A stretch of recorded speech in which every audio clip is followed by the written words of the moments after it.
All right, you're welcome along to the Carlisle grounds, home of Bray Wanderers. We're here because Paddy Power have been launching their Save Our Game campaign, and as you can see behind me, they've launched it with a giant St. George's cross. It takes up the entire pitch at the Carlisle grounds. You could hide Big Ben behind it, is what I'm told.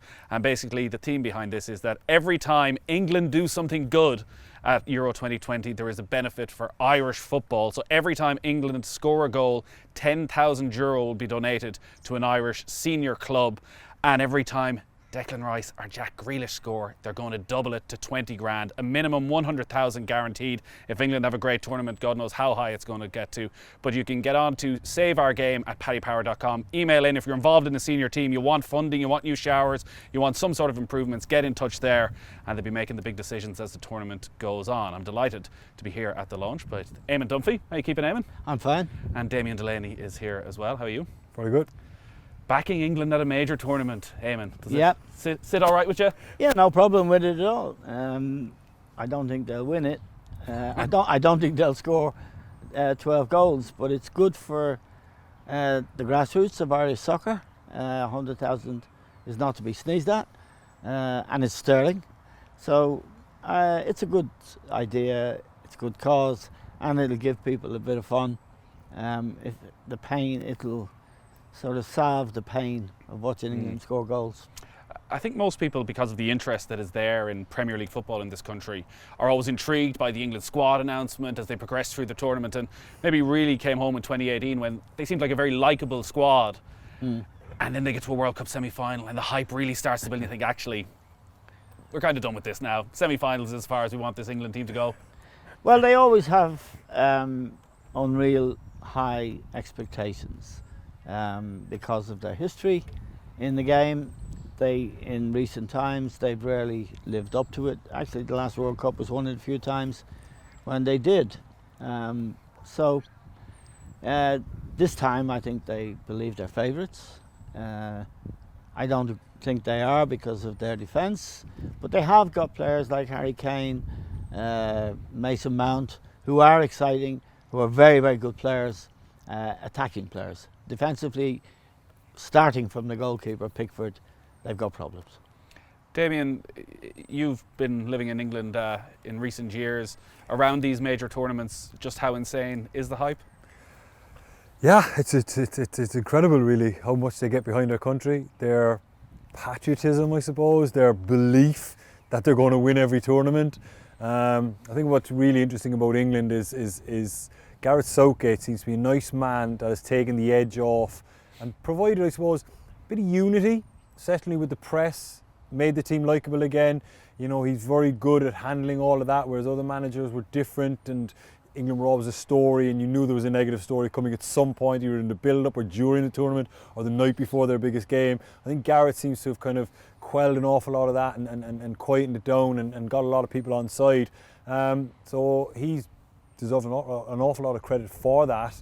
Yeah, the English are very patriotic and they certainly do get behind their team. What age were you when you moved to England? 15. I still always think it's incredible when, even it's still happening now, 15, 16-year-olds leaving Dublin off by yourself, moving to Manchester. Was any part of you, I'm sure it was your dream to play professional football. At 15, does part of you still want to stay home though? Not really. If you're given a contract at Manchester United, it's a big opportunity. If you're given a contract with any English club, really, I think it's a way into the professional game. That's the dream for all the kids who are playing, and it was no different for me. So when I went, I wasn't sorry, I was very excited. When I reflected many years later, then I realised what I'd given up to go there, and that was quite a lot with your family and friendships and stuff like that. But you don't feel that or understand that when the first offer comes, you grab it. Would you have been homesick? When I came home in the summers, I would realise how much I loved being home, and it would be a little difficult to go back. Yes. Were you very self-motivated that Yeah. you had that final destination in your head as to why you had to go back? Well, you had to go back because you were a professional player. You wanted to be a professional player, and that was your obligation. It was your job.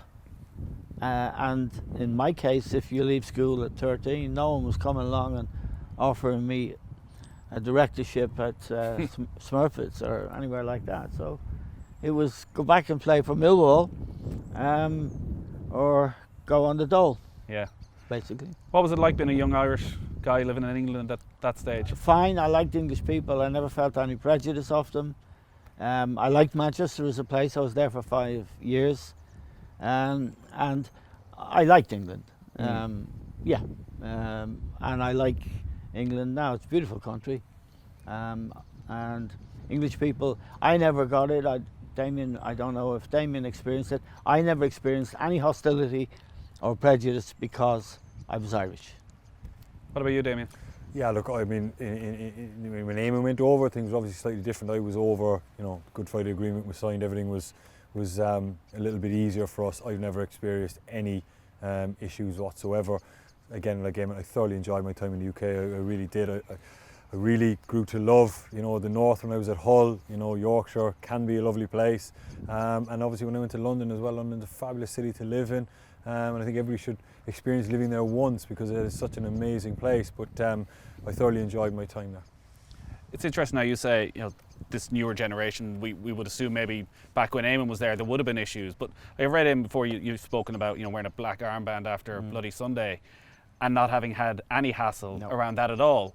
Yet in the modern times we see with James McClean what he gets for refusing to wear the poppy. That actually, while we look back and think those are the bad old days, maybe these are the bad old days. Well, I certainly didn't experience it. James has taken a very strong stand. The poppy is a very emotive thing for English people. It's remembering the war dead, particularly of the First World War, and it's very emotive. It's very real. They made huge sacrifices, and I suppose there aren't many families in England that weren't touched by the wars. So what James is doing in choosing not to wear the poppy is much more provocative from an English point of view. What I was doing was a one-off, and I think even English people understood very quickly that shooting innocent people is wrong. So I guess James McClean would, and has, when he's explained his stance, would also go back to Bloody Sunday and him growing up in Creggan in Derry, and the legacy of that as to why it's important for him to make that stand. Oh, yeah, as well. he has every right to do what he's doing. But what I'm trying to say to you is that the thing that his protest revolves around is something hugely emotive for English people. And there's a ceremony every year to remember the war dead, lay a wreath in the cenotaph. All of that is very much a part of England's history and its contemporary culture. I wasn't challenging anything like that. What he's doing is very challenging for people, and I admire his courage and his fortitude. He's doing what he believes in, although I have to say personally, I wouldn't have any problem wearing poppy if I was living in England. Right. But his choice is his choice, and he's entitled to do what he does, and he has paid a heavy price for it. There's no doubt about that. When you turned up at training and at a match the week after Bloody Sunday with a black armband, were teammates, management, were they asking questions? Were they intrigued? Not really. I explained it on the first day, which was the Monday after Bloody Sunday. Right. And it was the biggest story, of all time that day in England. The paratroopers, a renowned English regiment, and all of that stuff.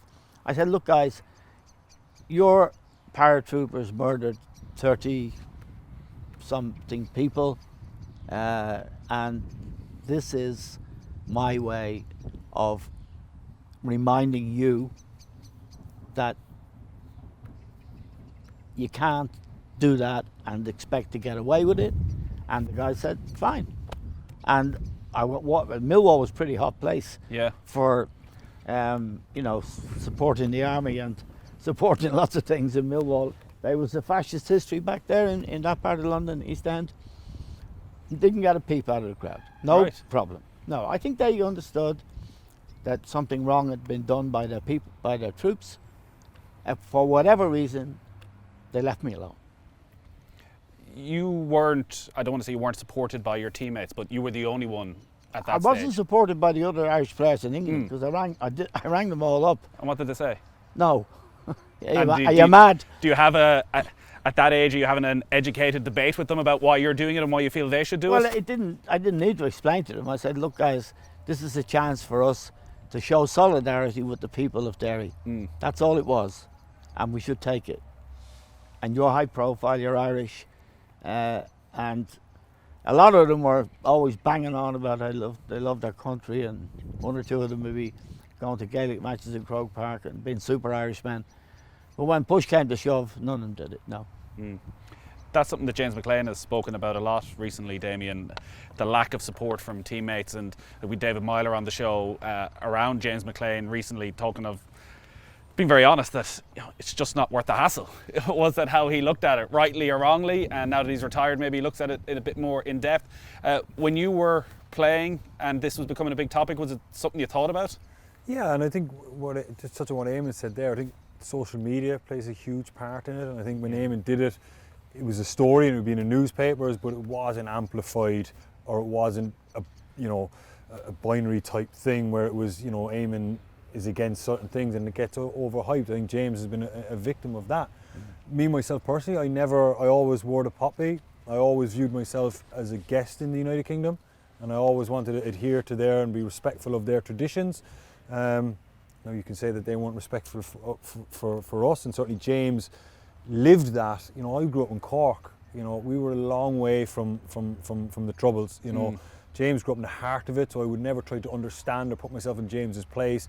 The patriotism he must feel, or the family members that he had affected by it, I never had that. We saw it on the news pretty much like everybody else. So I never had that strong urge to do what James done. I agree, he certainly has a right to do that, and I suppose there's the argument to be made that the British fought in those wars for that freedom to do that. They fought against the very principle of, silencing people or putting people in a certain place. So it's a tough issue, but if James feels strongly enough about it, he stood by his principles, and I admire him for that. Yeah, it is one of the difficulties for James McClean, and I guess a lot of people in Derry. As Damien said, he grows up in Cork, and Derry and the Troubles felt like a world away. It's something that you struggle to relate to. It's a different culture. I mean, they were living with an occupying army, and we haven't in the south had to do that. So it's a different issue for James than it is for Damien or for me. Did you ever talk to him about it, Damien? No, not really. Never really mentioned, but I'm pretty sure he has given his account over the years as to why it is. I've read his bits about it, and I fully respect his choice. He's brought an untold amount of attention and negativity that almost certainly has impacted his playing career. I don't care who you are, you can't go to every ground in the UK and be berated. I mean, everyone can be berated for footballing reasons. It's almost acceptable, and you live with it, it's part of the job, and you're primed for that.